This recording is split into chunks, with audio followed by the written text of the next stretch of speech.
Good day, everyone, and welcome back to another episode of the Clavinating EMT. I am Tommy, your host. That screaming was Mr. Heyboo, my co-host. Are you gonna come join? He's having some dinner right now, so he's just doing what birds do, scream for no reason at all. You gonna come over? All right. So today's episode. Hey, buddy, come on.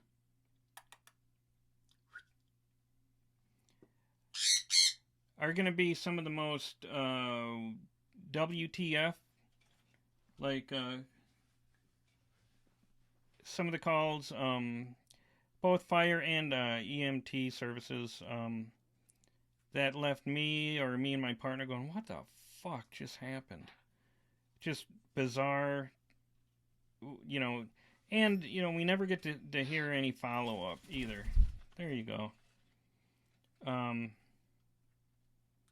So here's just a few of the calls that left us scratching our helmets or our heads or something like that. Anyhow, one of the big ones for me was I was working a grappling event, and this is it's like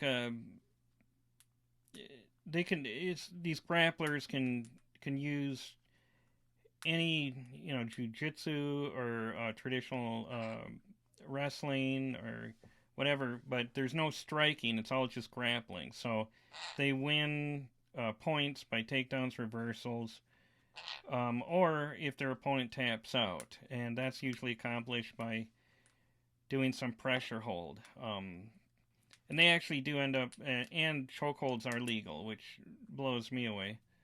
Is that good? Heyboo's munching on something. So I got called over to a mat because I usually have a ton of mats, like 8 to 12 mats, and these not bouts, I don't know what you call them, contests are going on. These people just kind of beating the hell out of each other. A lot of injuries. But I got called over to one mat, and this guy's laying there on his side, and he looked like he was posing for some kind of magazine or something. And he was just laying on his side, and I thought he hurt his shoulder. And no one told me anything. They just said, hey, you're needed on mat number whatever it was. So I go over there, this guy's laying on his side, and I said, sir, is there big guy too, by the way. I'd hate to see his opponent, but I said, "Can you tell me what's going on?" He goes, "Yeah, it's my knee," and I'm like, "Oh," because he was laying there with his legs together on his side, looked like he was, posing for a magazine or something, perhaps an adult magazine. Do they even make those anymore? I don't know. But I said, okay, what about it? Your knee? He goes, oh, I just feel pressure on it. It just feels weird. And I was like, okay, can you roll over so we can take a better look at it and pull your... He had like little fighting jammies on or whatever. And like, we can pull your pants up. And he goes, no, I can't move. And I go, do you have feeling in your arms and legs? He goes, yeah, so it wasn't a back thing, right away I thought, oh crap, the guy, spinal injury if he can't move. And he said, no, I can't move. I don't know why. I'm frozen. I said, okay, well, I gotta look at your knee. And I felt around a little bit, and I felt both knees at the same time. It felt like something was missing. So I got my shears out, and the guy was kind of bummed because they were his favorite grappling jammies, but I cut his pants up, slit all the way up to his groin, and I looked down, and the guy's patella, also known as the kneecap, had come out and was up in his thigh, and was just sitting there, and I go, huh. Now, I've seen this before, and the patient is screaming and yelling and about passing out from pain.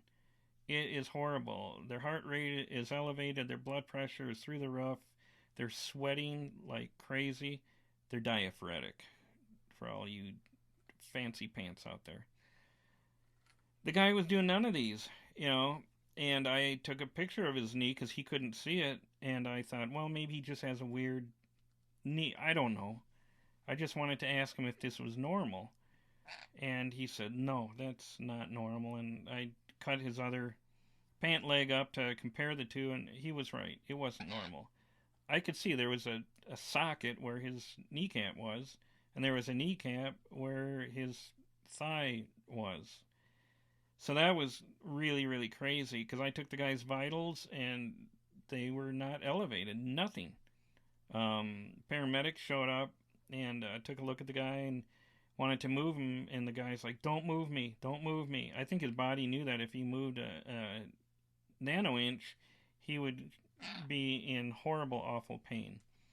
So the paramedic just went, "Oh, okay, got a big dose of ketamine because this big guy." Shot the guy up, you know, and of course he just went into La La Land, put him on the gurney. It took a lot of us to get him on the gurney, took him away.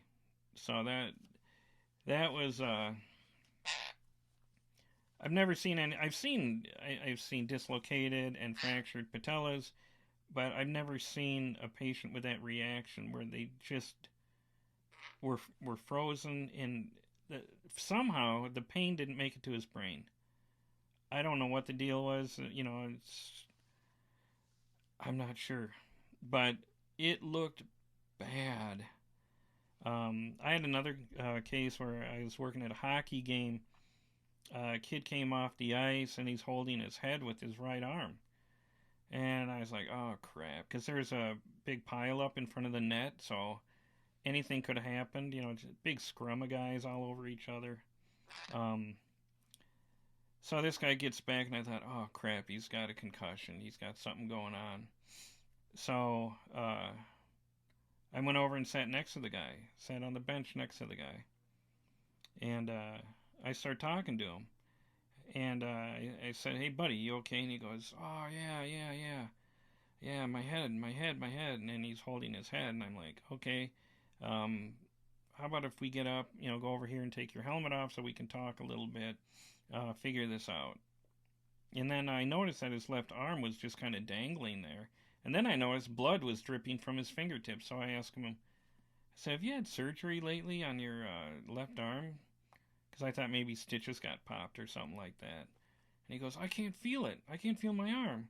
You know, and he kind of started freaking out.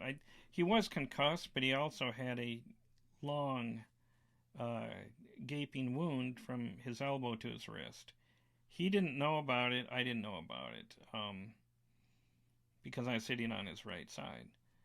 So I said, "Okay, just be cool, man." I jumped over. I took my shears, and by then I had called a coach over to kind of overlook everything, and I cut his jersey open. That didn't make him happy.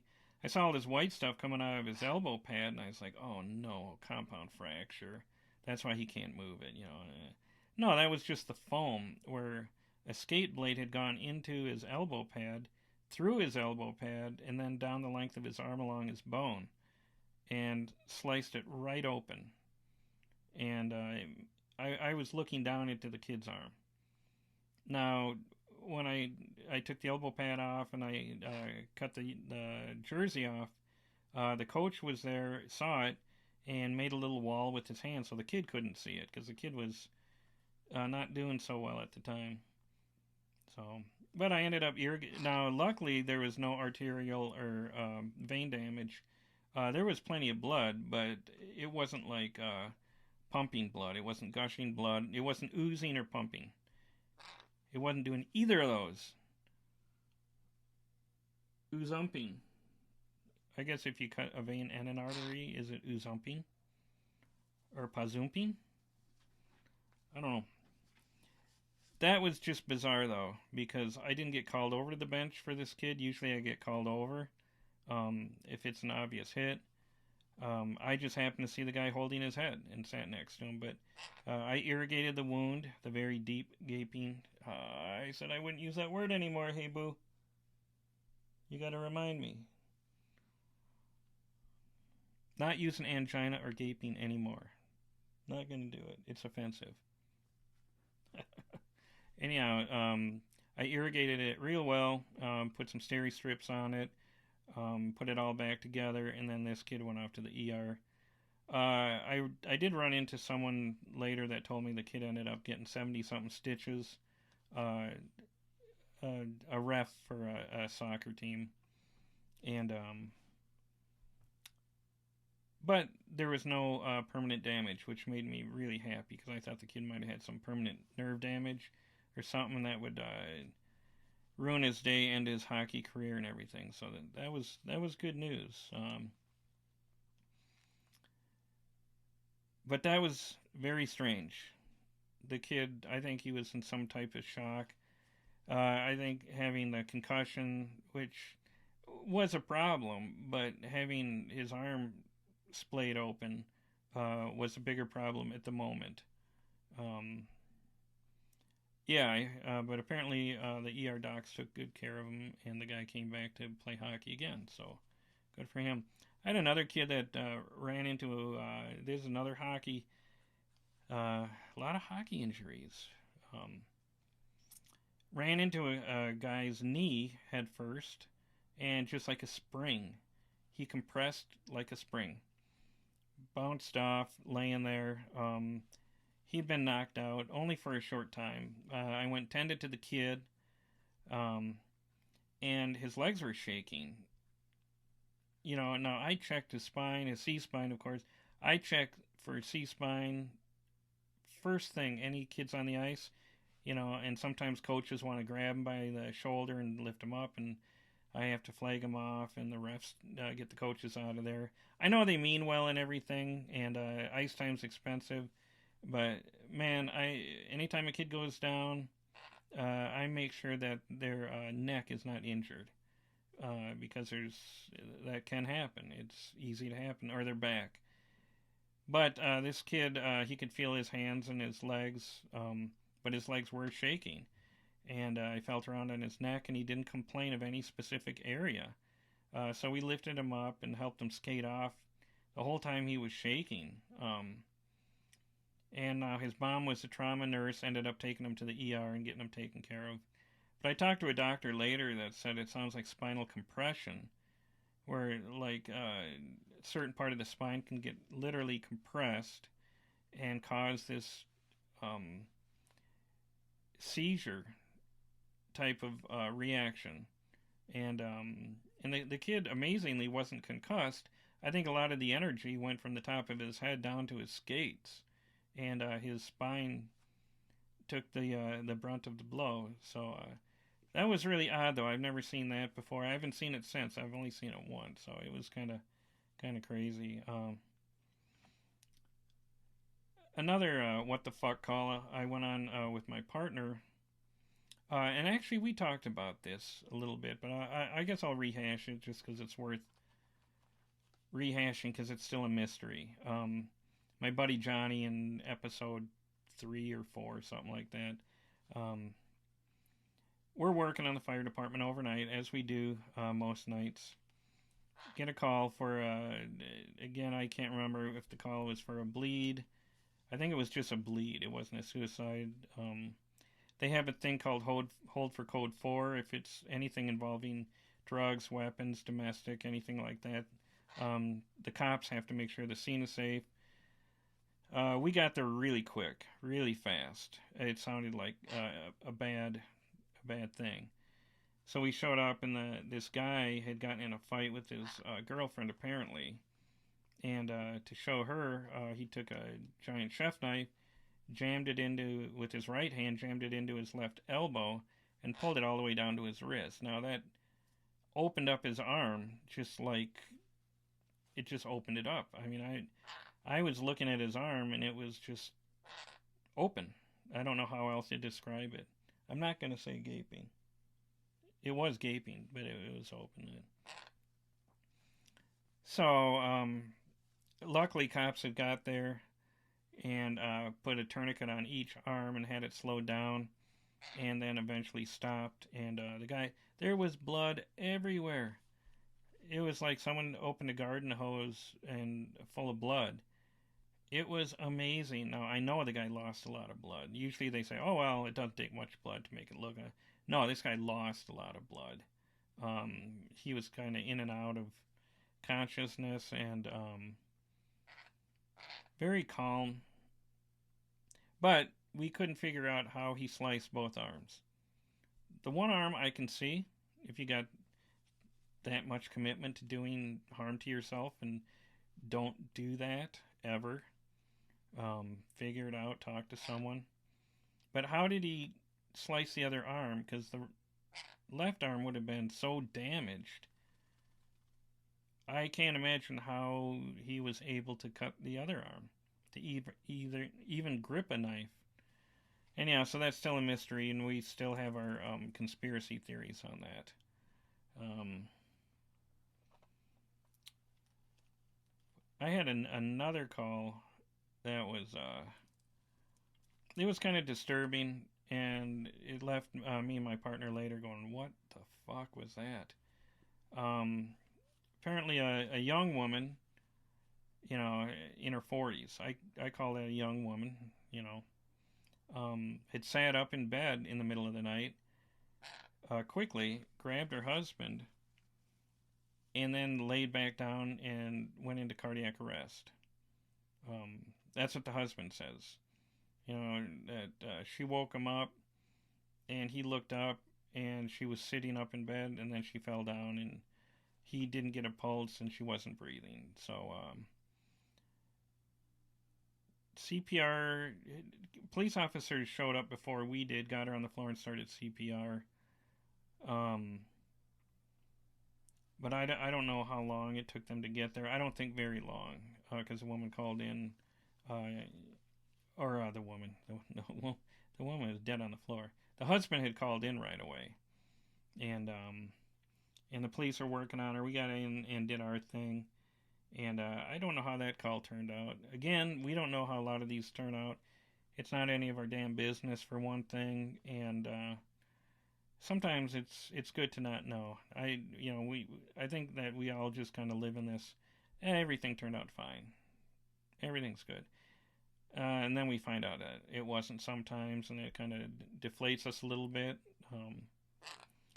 But the odd part of all of this is when me and my crew went in, um, and we're helping the cops out, or relieving them from doing compressions, and then we're getting the device on, the Lucas device on, all this stuff.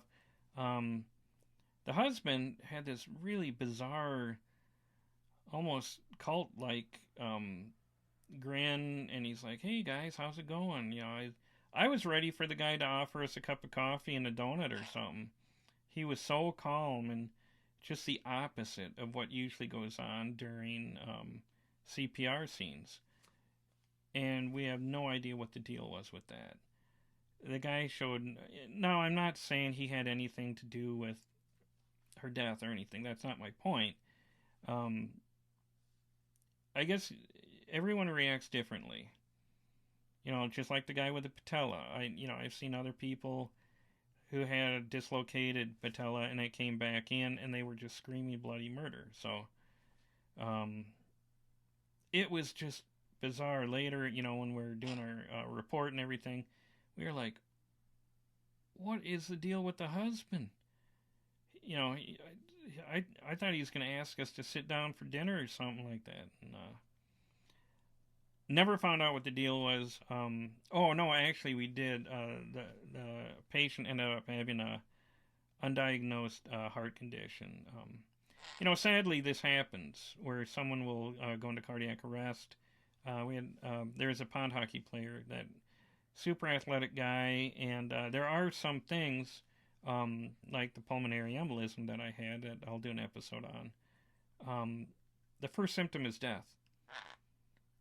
Yeah, not cool, Mr. Habu.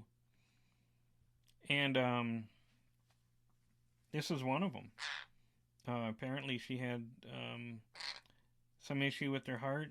That didn't show any symptoms until she passed away. So Uh, but it was still, so, she wasn't aware of it. The husband wasn't aware of it.